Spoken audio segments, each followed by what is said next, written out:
Ce programme vous est présenté par France FinTech. Rejoignez le mouvement sur francefintech.org.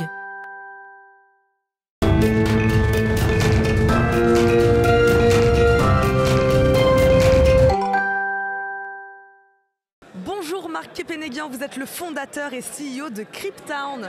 Bonjour Eva. Bonjour, merci beaucoup de répondre à nos questions. Cryptown, une place de marché qui permet de lever des fonds.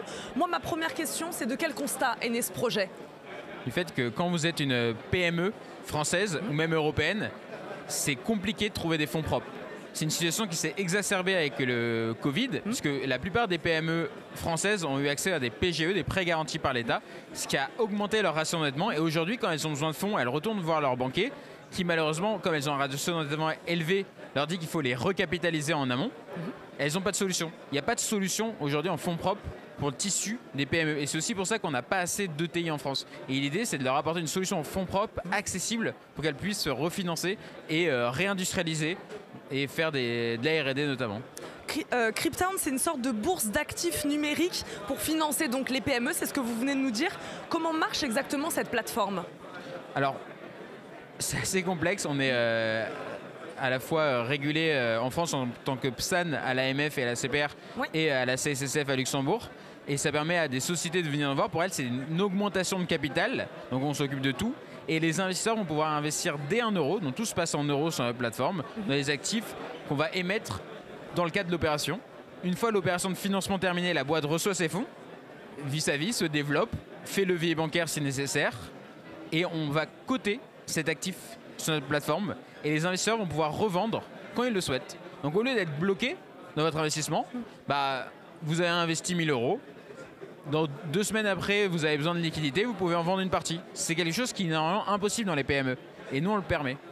Qu'est-ce qui différencie justement cette solution d'une opération de crowdfunding ? C'est vrai qu'on en parle beaucoup aussi actuellement. Alors, beaucoup de choses. Ouais. Déjà, dans le crowdfunding, vous avez plusieurs branches, dont le crowd equity, qui est levée de fonds, augmentation de capital. Et le crowd equity, c'est un peu le parent pauvre du crowdfunding. Et donc déjà, finalement, il se concentre beaucoup aussi sur de la dette. Donc nous, on permet à des PME de faire des augmentations de capital, donc cette branche-là. Et surtout, on offre un marché secondaire avec la possibilité d'acheter, de revendre quand on le souhaite sans minimum et tout en ligne. Ça, c'est pas possible dans le crowdfunding. Ouais. Et nous, on pense que c'est pas réaliste de vouloir investir dans le crowd equity en étant bloqué au capital. Et tout l'intérêt de Cryptown, c'est d'apporter une solution d'investissement flexible, sans minimum, et en ayant la possibilité de revendre. Vous disiez que les levées de fonds sont uniquement en euros. Donc c'est-à-dire que vous utilisez la blockchain, mais pas les crypto-monnaies, c'est ça ? Exactement. Il n'y a pas de crypto-monnaie dans notre projet. On est PSAN, donc on émet des actifs numériques qui portent la valeur de l'investissement, mais rien n'est crypté et tous les investissements se font en euros. En tant qu'agent d'émetteur de monnaie électronique, on est apte à conserver pour le compte de nos clients les euros et à faire transiter l'euro sur notre plateforme. Mais c'était un choix, pourquoi ? Parce qu'on finance des PME de l'économie réelle avec des épargnants comme vous et moi. Et l'idée, c'est de ne pas mettre de la crypto quand ce n'était pas nécessaire. Quand vous parlez à un gérant de PME qui a 200 employés et qui veut créer une usine, il a besoin d'euros. Quand vous parlez à des investisseurs qui habitent dans sa même ville, dans son même village, qui veulent investir dans leur PME et qui ne savent pas comment, ils ont de l'euro sur leur compte. Et donc on voulait juste répondre à une problématique claire avec des solutions les plus simples possibles. Quels sont vos projets pour les PME en région ? Je crois avoir vu que vous vouliez créer des bourses régionales. Il faut savoir qu'en France, jusqu'en 1994, il y avait des bourses régionales. Il y en avait 6 sans compter Paris. Et c'était des places financières. Vous savez, vous pouvez aller voir dans certaines villes, il y a des bourses, il y a des bâtiments. C'était là où les PME, les ETI allaient se financer en fonds propres avec les investisseurs locaux. Dans les années 1994, au profit de la centralisation, la bourse de Paris est devenue Euronext et les bourses régionales ont disparu. Il y a eu les régions ont perdu leur possibilité d'apporter du financement aux PME régionales. Et nous, on pense que c'était une bonne idée. Parce que c'est pas parce que vous êtes dans une région loin de Paris que vous avez moins besoin de financement et que vous êtes moins intéressante.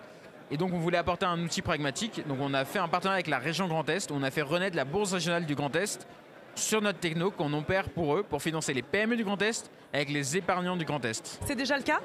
C'est déjà le cas.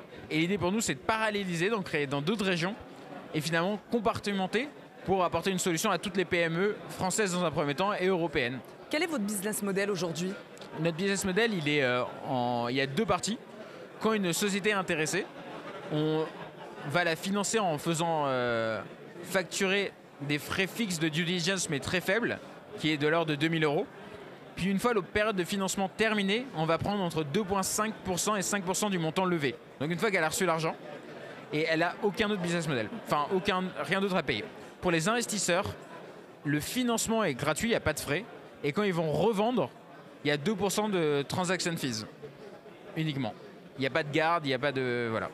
On va terminer là-dessus. Merci beaucoup Marc Kepenigian d'avoir répondu à nos questions aujourd'hui. Je rappelle, vous êtes le fondateur et CEO de Cryptown. Merci beaucoup d'avoir été avec nous dans Smart FinTech.